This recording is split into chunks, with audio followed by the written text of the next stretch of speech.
Are you serious? My game crashed? No. Yo, where's my Isaac at? What? How did I not? Where's my Isaac? Yo, have you heard about this stuff? Heard about what? The new stuff come out? What? Isaac, they just cancelled it. They decided that it's off. Like, you can't play it no more. They deleted it from Steam. Even if you bought it, it's gone. Are you serious? Like, actually? That makes no sense then. What? I paid for it. Yeah, no, it sounds like a whole lot of bullshit. What are we gonna do about it? The thing is, this sounds like a utopia, right? A place where you buy a game and then it gets shut off and deleted from your inventory. Sounds weird, sounds dystopic. Almost like a gaming dictatorship. But it's what we're living. It's what is happening with many titles. Mostly the notorious ones are the Ubisoft one. I don't know if you've heard, but The Crew got shut down, and although it has a single player campaign, even if you bought it, it's gone from your account, it's gone from your inventory, and you can't even play it single player. So Scott Ross, a pretty notorious YouTuber, started a petition called Stop Killing Games, where at least at a European level, it tells companies that if they want to shut down a game, they can, completely fine, but they must at least before release one patch where they allowed players to play offline and then they maintain a server, or they release another patch where the players can self-host the game and keep it forever. This will be a game changer, and it perhaps can set a precedent, because right now the issue is not only that you can have a game and it just disappears off of your library, it's the fact that you don't own the games. Many companies are pulling this trick where they say, oh no, but you bought the game? Nah, you are licensing it. You only own the digital key. So you go and activate it. From there on, the game is no longer yours. It's in your account, so far so good. But when we say no, it's gone. And that really shouldn't be happening. Like, what is this, 1984? You can tell me that my digital property is no longer mine because you didn't like it? Now, depending on how old you are, you might be familiar with the fact that in the past, we didn't have all these keys and stuff. What we had was CDs, good and old CDs. This is SpongeBob the Volcanic Adventure, greatest game of all time.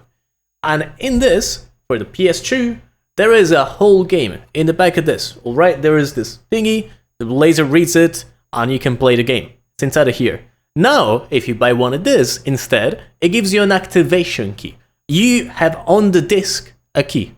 Like right now, you could have the package of the game, the box, where inside there is a piece of paper that says, fuck you. That's how worth it that CD is. It could be just a key written inside of here, you activate it, that's the end of it. So they illude you that you're still buying the property, but in reality, they're just making a little mind game to get your money, and then the second they think their game is no longer worth it for their image or some other bullshit excuse, they just take it off of you. So, if internet is off, and you try to put the CD into your console, you don't play the game. You can't even activate it, because you gotta go through the store, and then it downloads it from there. Now here we're on a very bad trend, with the Rockstar saying that GTA 6 is gonna cost $120, Ubisoft deleting their own games, this thing where now you can't even own your game, you're licensing it, Nintendo breaking your console if they feel like it. What is going on? And to all this, Stop Killing Games is a call to action. A call to action where people from Europe can sign with their documents so that at 1 million votes, it can be brought to the European Union Parliament so that it can be discussed as a proper official legislation. Because right now gaming companies, but realistically anything that is related to the internet, is in a grey zone, is in a place where nobody in the government, like the actual people, know what to do. Some people in the government don't know how internet works. Hell, look at America, the senators don't know what Facebook is. They don't know that Singapore isn't part of China. Have you ever been a member of the Chinese Communist Party? Senator, I'm Singaporean. No. Have you ever been associated or affiliated with the Chinese Communist Party? No, Senator. Again, I'm Okay. Singaporean. Let me ask you some hopefully simple questions. So what we have right now is both people in the government that don't know what this thing is, and no current legislation being brought about it. In America, there is MatPat that is somehow rising to politics. This is a timeline that I wasn't expecting seeing. And his objective, apparently, from what he stated on Twitter, is that he wants to bring some light into the internet world where there is not enough regulation for what happens. And in Europe, so far we have this, which is extremely good. I think this is going to evolve to a global level if we can sign it off here. Now there is two news, a good news and a bad news. I had to redo this entire take because I went to look and there is a new video that just surfaced, and holy, the bad news is much worse than I thought. So the good news is that the initiative is getting traction.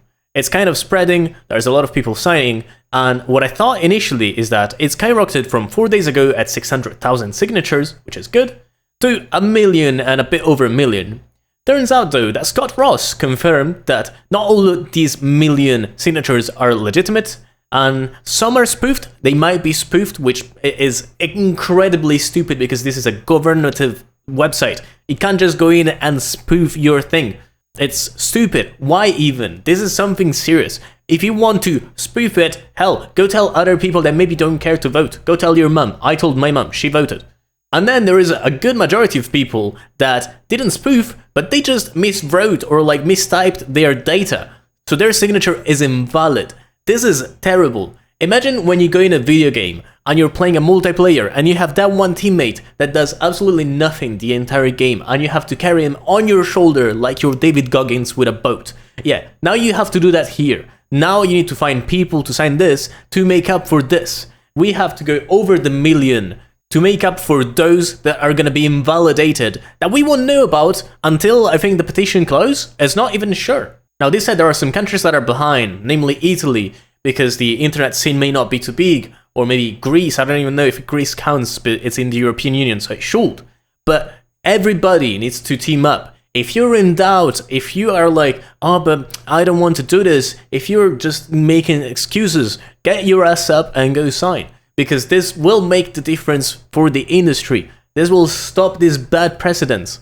This is the first real chance that we have as users to stop companies from ruining our hobby.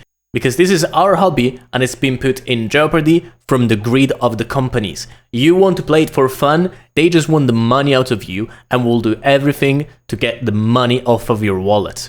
So although you may be having a lot of fun, they don't care. If they don't like their image with the game or the game is failing, they're pulling the plug, and this is one of the ways we have to stop it.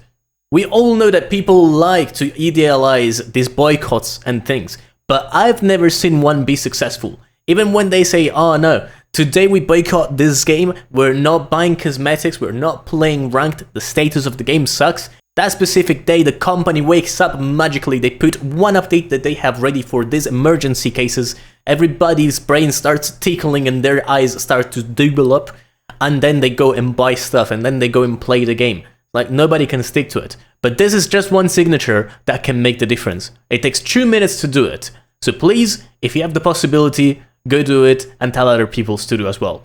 Unlike the opposite of me, the guy with long hair instead of being bald says, this is all, bye.